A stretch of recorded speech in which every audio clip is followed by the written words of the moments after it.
I'm Martin, and I'm a free speech campaigner. Okay, but what is free speech actually? My name is Philip Cowell. I'm the head of programmes at English Pen.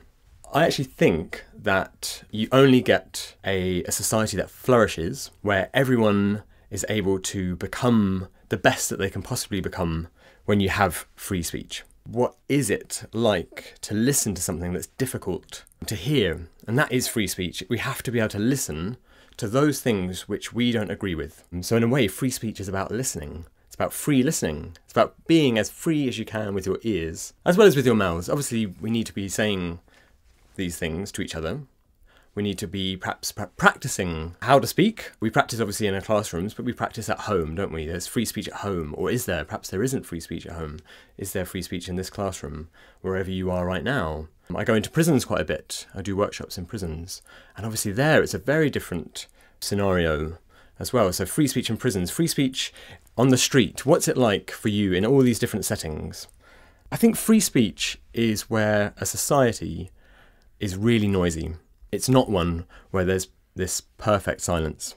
It's a really noisy society where people get cross. But it's out of that noise and out of that crossness that I think you get these amazing things like books and literature and culture and cinema and friendships and just really the great things, the things that we value and cherish, that we really, really rely on and take for granted. And in fact, that's the key message really, I think, is that we can take free speech for granted. And actually, perhaps it's a really precious thing. My name is Jo Glanville, Director of English Pen. Free speech is something that we tend to take for granted, and that's the right to say what we want to say without getting into trouble. And getting into trouble usually means being prosecuted and, as happens to people in some countries, ending up in jail and losing your freedom.